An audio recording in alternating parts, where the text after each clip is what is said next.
আসসালামু আলাইকুম everyone, welcome back to my channel. কেমন আছেন সবাই? আশা করছি সবাই ভালো আছেন। আলহামদুলিল্লাহ, আমরাও সবাই ভালো আছি। ইফতারের জন্য যে ফ্রোজেন আইটেমগুলো বানিয়ে রেখেছিলাম ওইটা এক প্যাকেট করে বের করে নিচ্ছিলাম ইফতার ভাজার জন্য। খুবই বিজি টাইম যাচ্ছে। গত ভিডিওতে বলেছিলাম যে সামনে হচ্ছে আমার ভাইয়ার বিয়ে ঈদের পর, তো যে কারণে আমাদের ঘর গোছানো থেকে শুরু করে শপিং, ফার্নিচার সব কিছু একদম মিলিয়ে অনেক বিজি একটা টাইম যাচ্ছে, প্লাস অনেক দৌড়াদৌড়ি করতে হচ্ছে। আমি ফ্রেঞ্চ ফ্রাইজ এক প্যাকেট নামিয়ে নিলাম, সাথে ভেজিটেবল চিকেন কাটলেটও এক প্যাকেট নামিয়ে নিলাম। এখন ভেজিটেবল চিকেন রোলও নামিয়ে নিব। তো এরপর হচ্ছে এক এক করে সব নামিয়ে ভাজা স্টার্ট করে দিব। আমরা কিন্তু রেগুলার হচ্ছে ফ্রোজেন আইটেম খাই না, এক এক দিন এক একটা খাওয়া হয় ইফতারের মধ্যে, কারণ রেগুলার তার ভাজা পুরি খেতে ভালো লাগে না, যেহেতু তেলের জিনিস। তাও বাসায় বানিয়েছি তাই টুকটাক খাওয়া হচ্ছে, বাইরের থেকে হলে এটা অবশ্যই খাওয়া হতো না। ফ্রেঞ্চ ফ্রাইজ আমাদের এতগুলো প্যাকেট বানানো হয়েছে যে হয়তো এটা রোজাও পার হয়ে যাবে, এতগুলো হচ্ছে আমাদের প্যাকেট খাওয়াও হবে না। আমি প্রায় 15 প্যাকেটের মতো বানিয়েছি, একদিন পর পর করে খেলেও আসলে হয় না। তো এখানে সব কিছু গুছিয়ে রাখলাম, গুছিয়ে রাখার পর সব হচ্ছে নিয়ে যাব ভাজার জন্য। সবাই একটু সাবস্ক্রাইব করে দিবেন যদি আমার ভিডিওগুলো ভালো লেগে থাকে। আপনাদের সাপোর্টই হচ্ছে আমাদের অনুপ্রেরণা। এখানে দেখিয়ে দিচ্ছিলাম সবজি রোলগুলো, প্লাস হচ্ছে ফ্রেঞ্চ ফ্রাইজ, সাথে কাটলেটগুলো দেখাচ্ছিলাম। আর ভিডিওটাতে একটা লাইক করতে ভুলবেন না, একটা লাইক করে দিবেন। এইখানে আমি শরবত বানিয়ে নিয়েছিলাম, আখের গুড়ের শরবত। আখের গুড়ের শরবত আমার অনেক পছন্দের। এখানে পানিটা একটু খোলা লাগতে পারে, কারণ আমরা ডক্টরের রেকমেন্ড অনুযায়ী ফিটকিরির পানি খাই বিশুদ্ধ করে। তো এটা হচ্ছে প্রায় 2 ঘন্টা আগে দেওয়া হয়েছিল ফিটকিরিটা, তো যেই কারণে একটু ঘোলা রয়ে গিয়েছে, তবে তেমন কোনো প্রবলেম নেই এটাতে। আখের গুড়ের শরবত যেহেতু আখ এমনিতেই অনেকটা হচ্ছে মিষ্টি থাকে, আমি এক্সট্রা করে আর কোনো চিনি দেই না।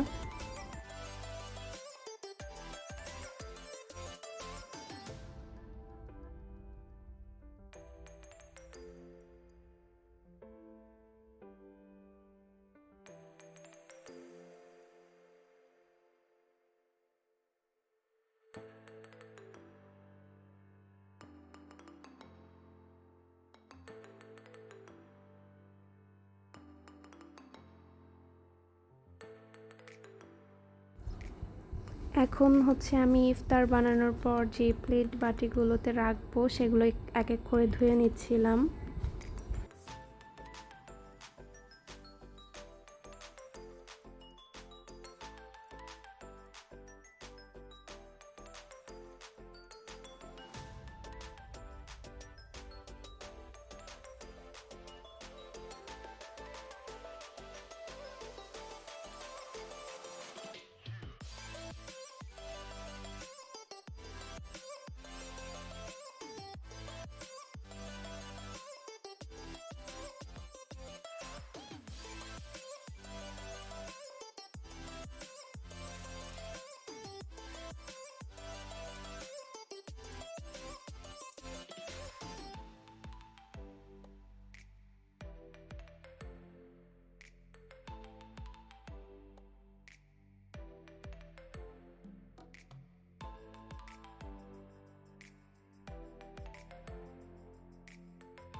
দেন আশপাশটা একটু ক্লিন করে নিলাম, কারণ অগোছালো থাকলে বা ক্লিন না থাকলে আসলে ভালো লাগে না, এই জন্য একটু ক্লিন করে নিলাম।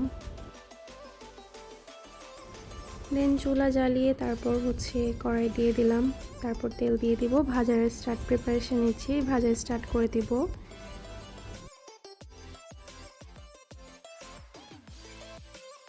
যেদিন ফ্রোজেন আইটেমগুলো ভাজার থাকে সেদিন আমি হচ্ছে ভেজে নিই, আম্মু আর ওই দিন হচ্ছে কোনো কাজ করে না, মানে হচ্ছে ভাজার কাজ বা ইফতার বানানোর কাজ করে না।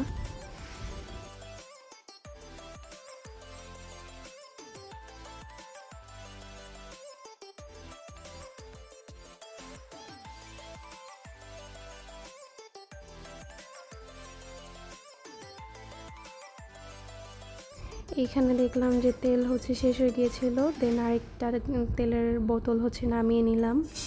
নামিয়ে এখান থেকে তেল দিয়ে দিব।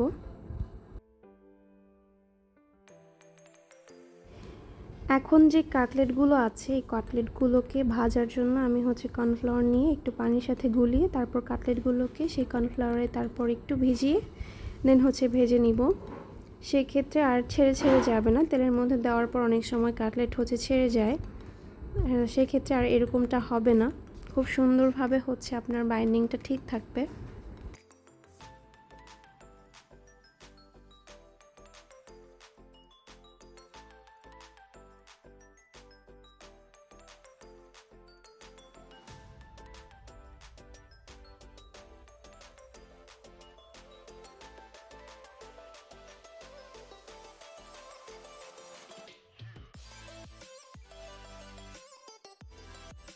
এই যে দেখতে পাচ্ছেন আমি এখানে ভিজিয়ে নিচ্ছি, তারপর হচ্ছে দিয়ে দিচ্ছি।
এরপর তেল গরম হয়ে গেলে আমি রোলগুলো দিয়ে দিচ্ছি এক এক করে। তবে এগুলো একটু ফ্রোজেন থাকে, তো আপনারাও সবসময় এই জিনিসটা খেয়াল রাখবেন যে যখন ফ্রোজেন আইটেমগুলো ভাজতে যাবেন তখন হচ্ছে আমরা অনেকেই আছি যে সাথে সাথে ফ্রিজ থেকে বের করেই হচ্ছে গরম তেলে দিয়ে দেই, সেক্ষেত্রে কিন্তু একটু রিস্ক আছে, কারণ ওই মুহূর্তে বরফ থাকে এবং হালকা হালকা পানি অবস্থায় থাকে, তো তখন দিলে হয়তো সাথে সাথে ছিটে আসতে পারে বা অনেক জোরে হচ্ছে আপনার আওয়াজও হয়, তো অনেক সময় ঘাবড়িয়ে যায় অনেকে। তো এই জিনিসটা একটু খেয়াল রাখবেন, খুবই কেয়ারফুলি এই ব্যাপারটা চেক করবেন। পারলে হচ্ছে 2 ঘন্টা আগে নামিয়ে রাখবেন, এরপর 2 ঘন্টা পর ভাজবেন, সেক্ষেত্রে আরও বেটার হয়। আর আমি হচ্ছে সাথে সাথে বের করে সাথে সাথেই ভেজে নিই, আমি আসলে অভ্যস্ত হয়ে গিয়েছি এইভাবে করে, আমার আর তেমন প্রবলেম হয় না। তো এইখানে হচ্ছে আমি ভেজে নিয়েছি, সাথে হচ্ছে কাটলেটগুলোও ভেজে নিয়েছি, এরপর ফ্রেঞ্চ ফ্রাইগুলোও ভেজে নিব এক এক করে। এরপর হচ্ছে আম্মু একটু স্যান্ডউইচের মতো বানিয়ে নিয়েছে ডিম দিয়ে, পাউরুটি দিয়ে, ওইটা আর দেখাতে পারিনি, তো একবারে হচ্ছে ইফতারের টাইমে দেখিয়ে দিলাম। এটা হচ্ছে আমাদের আজকের ইফতার।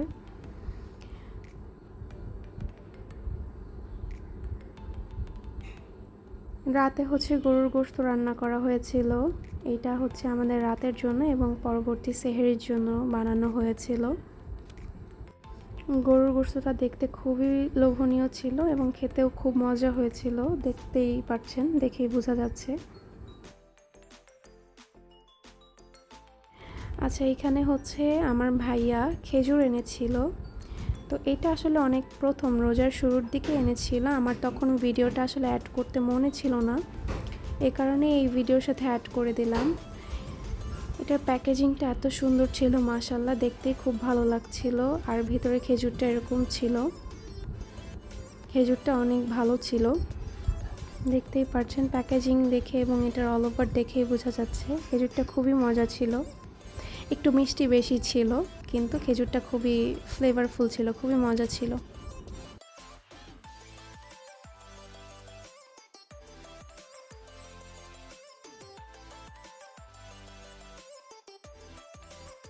তো এখানে হচ্ছে আমি কেটে নিচ্ছিলাম, কেটেও দেখিয়ে দিচ্ছি। কেটে দেখানোর পর বুঝতে পারবেন এটা আসলে খেজুরের মতো দেখতে লাগে না, দেখতে লাগে এক্স্যাক্টলি শুকনা যেই বড়ইগুলো আছে সেই বড়ির মতো লাগে।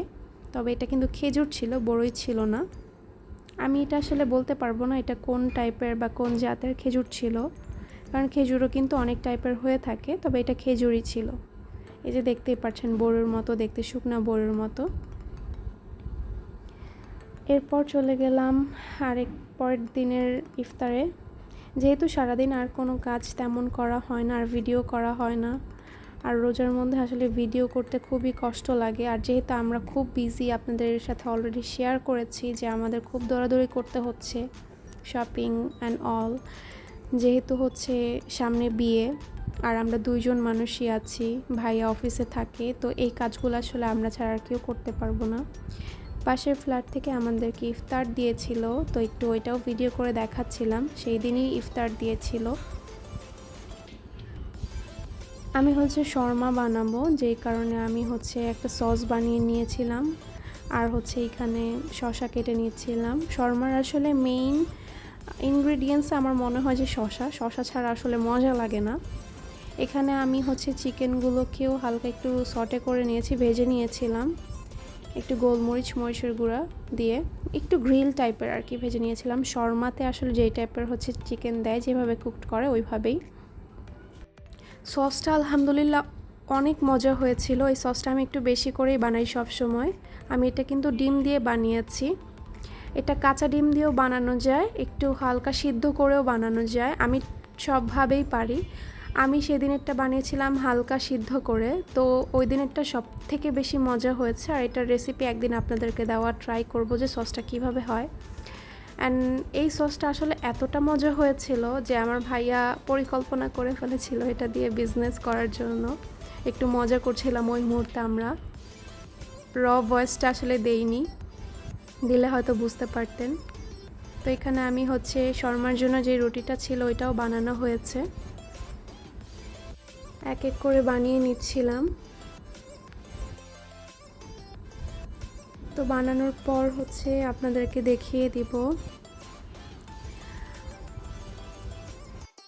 আজকের ভিডিওটা এই পর্যন্তই। সামনে হচ্ছে আমাদের বিয়ের ভিডিও আসবে, সাথে আমরা শপিং করেছি কিছু, যেহেতু এই ভিডিওগুলো আগের ছিল। ঈদের শপিং করা হচ্ছে, সবই দেখাবো। সবাই একটু সাপোর্ট করবেন, ভালো থাকবেন, সুস্থ থাকবেন। আল্লাহ হাফিজ, আসসালামু আলাইকুম।